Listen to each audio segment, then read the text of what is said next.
வணக்கம். இலங்கை செய்திகளிற்காக நான் ஹரிணி. முதலில் தலைப்புச் செய்திகள். உயிர்த்த ஞாயிறு தாக்குதல் தொடர்பில் முழுமையாக ஆராயப்பட்டு இந்த மாதத்திற்குள் இறுதி தீர்வு வழங்கப்படும் என அறிவிப்பு. தேசபந்து தென்னக்கோன் மட்டுமல்ல, மேலும் பலர் கைது செய்யப்பட உள்ளதாக அமைச்சர் நலிந்த ஜெயதிச அறிவிப்பு. மற்றொரு சட்ட நடவடிக்கையில் முன்னாள் ஜனாதிபதி ஒருவர் சிக்கலாம் என்ற நிலை ஏற்பட்டுள்ளதாக அரசாங்கம் அறிவிப்பு. இனி விரிவான செய்திகள். உயிர்த்த ஞாயிறு தாக்குதல் தொடர்பில் முழுமையாக ஆராயப்பட்டு இந்த மாதத்திற்குள் இறுதி தீர்வு எட்டப்படும் என அறிவியல் மற்றும் தொழில்நுட்ப அமைச்சர் கிருஷாந்த அபேசேன தெரிவித்துள்ளார். அத்துடன் ஒரு நாள் அல்லது ஒரு மாதத்தில் தாக்குதலுக்குள்ளான உண்மையான நீதியை நிலைநாட்ட முடியாது என்பதை அரசாங்கம் உணர்ந்துள்ளதாகவும் அவர் குறிப்பிட்டுள்ளார். இது தொடர்பில் அவர் தெரிவிக்கையில், உயிர்த்த ஞாயிறு தாக்குதல் அரசியல் தாக்கத்தை ஏற்படுத்திய ஒன்று. ஒரு அரசியல் படுகொலை, அதில் அரசியலும் ஈடுபட்டுள்ளது. அதனுடன் உயிர்த்த ஞாயிறு தாக்குதல் நடந்ததாகவும் அதன் பின்னணியில் அரசியல்வாதிகள் இருந்ததாகவும் நாங்கள் கூறினோம். இப்போது 6 ஆண்டுகளை நெருங்கியும் உயிர்த்த ஞாயிறு தாக்குதலுக்கு இன்னும் நீதி கிடைக்கவில்லை. அதை நாங்கள் ஏற்றுக்கொள்கிறோம். இது ஒரு எளிதான காரியமல்ல என்பதை நாங்கள் அறிவோம். உயிர்த்த ஞாயிறு தாக்குதல் நல்லாட்சி அரசாங்கத்தின் போது நடந்தது. நல்லாட்சி காலத்தில் யார் ஆட்சியில் இருந்தார்கள் என்பது எங்களுக்கு தெரியும்.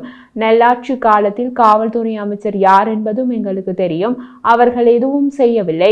எங்கள் அரசாங்கம் ஆட்சிக்கு வந்த பிறகு அது எல்லாவற்றையும் விசாரிக்க தொடங்கியது.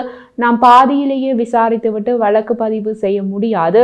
நாம் முழுமையாக விசாரிக்க வேண்டும். விசாரணைகளை முழுமையாக நடத்தப்படும், ஆதாரங்கள் தொகுக்கப்படும், அதனுடன் சட்டமா அதிபர் துறையிடம் சமர்ப்பிக்கப்படும் என அவர் தெரிவித்துள்ளார்.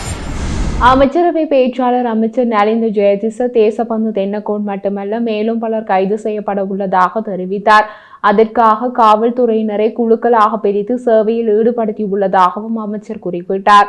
அவர் மேலும் கூறுகையில், பிரசன்ன ரணவீரவுடன் எங்களுக்கு ஏதோ ஒரு பந்தம் இருப்பதாக நீங்கள் கூறவில்லையே. நாங்களும் இவரையும் தேடிக்கொண்டிருக்கிறோம். செவ்வந்தியையும் தேடிக்கொண்டிருக்கின்றோம். இன்னும் உங்களுக்கு தெரியாத பலரையும் தேடிக்கொண்டிருக்கிறோம். காவல்துறையினரை அதற்காக ஈடுபடுத்தியுள்ளோம். கனேமுல்ல சஞ்சீவ கொலை வழக்கில் இதுவரை 13 பேர் கைது செய்யப்பட்டுள்ளனர். விரைவில் வழக்கு தாக்கல் செய்வோம். அந்த 13 பேரில் காவல்துறை அதிகாரிகள் 2வரும், சிறைச்சாலை அதிகாரி ஒருவரும் இருக்கிறார். இந்த விசாரணைகள் நடத்தப்பட்டு வரும் நிலையில் அரசு இயந்திரத்திற்குள் உள்ள அதிகாரிகளை கூட கைது செய்யலாம். அத்துடன் காவல்துறை தங்களால் முடிந்த அனைத்தையும் செயற்படுத்துகிறது. எனவே தப்பிக்க வழியில்லை. எங்களுக்கு தெரியாத, காவல்துறைக்கு தெரியாத உண்மைகளை உங்களுக்கு தெரிந்தால் அவற்றை முன்வைப்பது நல்லது. சட்டம் நிச்சயமாக செயல்படுத்தப்படும் என்பதை உறுதியாக நம்பலாம் என்று அமைச்சர் நலிந்த ஜெயதிச தெரிவித்தார். முன்னாள் ஜனாதிபதி மற்றொரு சட்ட நடவடிக்கையில் சிக்கலாம் என்ற நிலை ஏற்பட்டுள்ளது.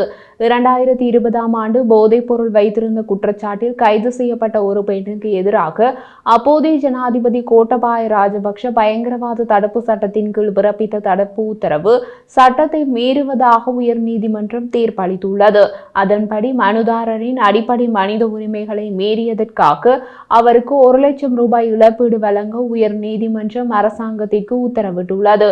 2020ஆம் ஆண்டு பேலியகுட சிறப்பு புலனாய்வு பிரிவினரால் போதைப்பொருள் வைத்திருந்ததாக கைது செய்யப்பட்ட சம்பந்தப்பட்ட பெண் தாக்கல் செய்த மனுவை பரிசீலித்த பின்னர் இன்று உயர்நீதிமன்றம் இந்த தீர்ப்பை வழங்கியது.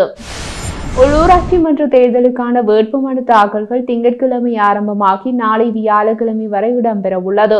இந்த நிலையில் திங்களன்று 6 அரசியல் கட்சிகளும் 11 சுயாதீன குழுக்களும் வேட்புமனு தாக்கல் செய்துள்ளதாக தேர்தல் ஆணைக்குழு அறிவித்துள்ளது.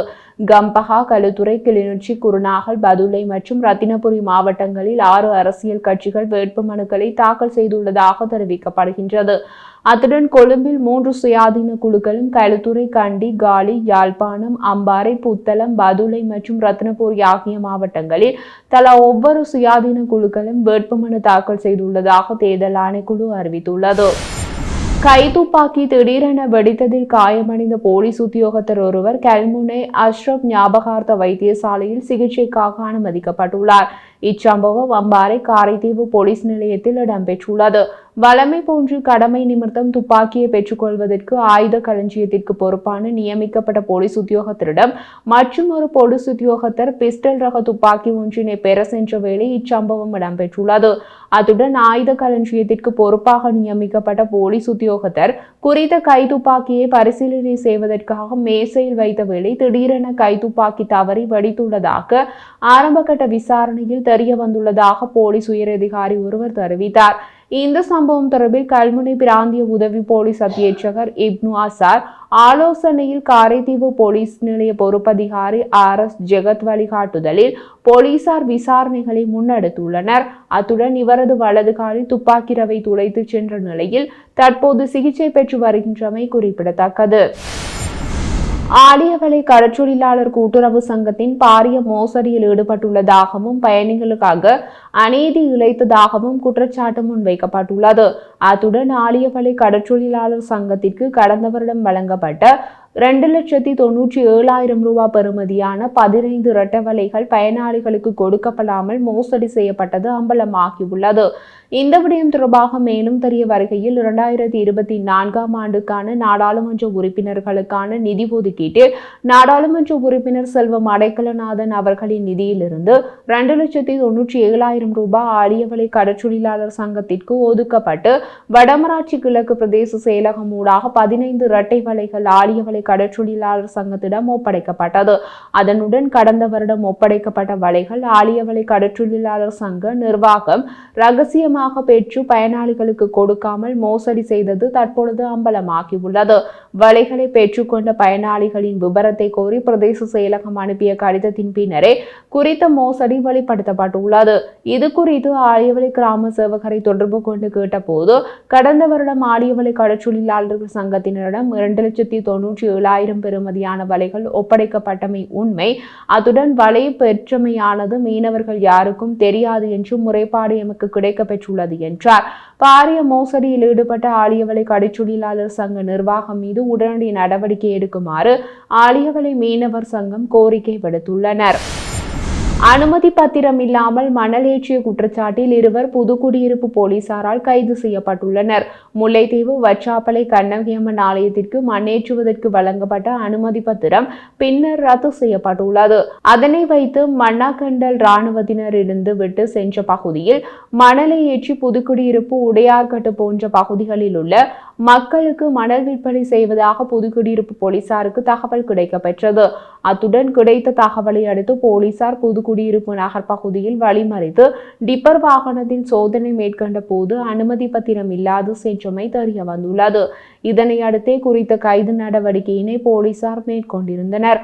அதனை அடுத்து மணல் விற்பனை செய்யும் குறித்த சம்பவத்துடன் தொடர்புடைய நபர் குறித்த பகுதியில் மணல் ஏற்றி செல்வதற்கு புதுக்குடியிருப்பு பிரதேச செயலகத்திடம் அனுமதி பத்திரம் கோரிய போது அவ்விடத்தில் அவ்வாறு வழங்க முடியாது என பிரதேச செயலாளர் கூறியுள்ளார். அதனை அடுத்து புதுக்குடியிருப்பு பிரதேச செயலாளருடன் குறித்த நபர் வாய் தகராறில் ஈடுபட்டு அச்சுறுத்தியுள்ளார்.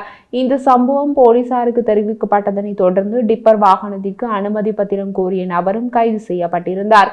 கைது செய்யப்பட்ட 2 சந்தேக நபர்களும் விசாரணையின் பின்னர் இன்றைய தினம் முல்லைத்தீவு நீதிமன்றத்தில் முற்படுத்தப்பட்டிருந்தனர். குறித்த வழக்கில் சாரதி பிழையினை ஒப்புக்கொண்டதனால் சாரதி பிணையில் விடுவிக்கப்பட்டார். அத்தோடு அனுமதி பத்திரம் கோரி பிரதேச செயலகத்துடன் முரண்பட்ட நபருக்கு 1/4/2025 வரை விளக்கமறியலில் வைக்க உத்தரவிடப்பட்டுள்ளது. அத்தோடு குறித்த சம்பவம் தொடர்பான மேலதிக விசாரணைகளை புதுக்குடியிருப்பு போலீசார் மேற்கொண்டு வருகின்றனர். 2011 ஆண்டு யாழ்ப்பாணத்தில் காணாமல் போன 2 மனித உரிமை ஆர்வலரான லலித் வீரராஜ் மற்றும் கோகான் முருகானந்தன் ஆகியோர் தொடர்பில் உயர் நீதிமன்றம் இன்று உத்தரவு ஒன்றை பிறப்பித்துள்ளது. இதன்படி இந்த சம்பவம் தொடர்பில் சாட்சியம் அளிக்க யாழ்ப்பாணம் நீதவான் நீதிமன்றத்தில் முன்னிலையாகுமாறு பாதுகாப்பு செயலாளராக பணியாற்றிய முன்னாள் ஜனாதிபதி கோட்டபாய ராஜபக்ஷவுக்கு வழங்கப்பட்ட அழைப்பாணையை ரத்து செய்த மேன்முறையீட்டு நீதிமன்றத்தின் தீர்ப்பை எதிர்த்து தாக்கல் செய்யப்பட்ட மனுவை ஜூலை 30 பரிசீலிக்குமாறு மேன்முறையீட்டு நீதிமன்றத்திற்கு உயர் நீதிமன்றம் இன்று உத்தரவிட்டது.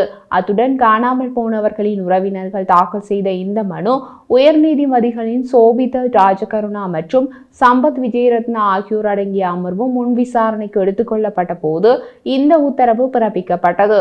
அத்துடன் காணாமல் போனவர்களின் உறவினர்கள் உயர் நீதிமன்றத்தில் இந்த மேன்முறையீட்டு மனுவை தாக்கல் செய்தனர் என்பது குறிப்பிடத்தக்கது.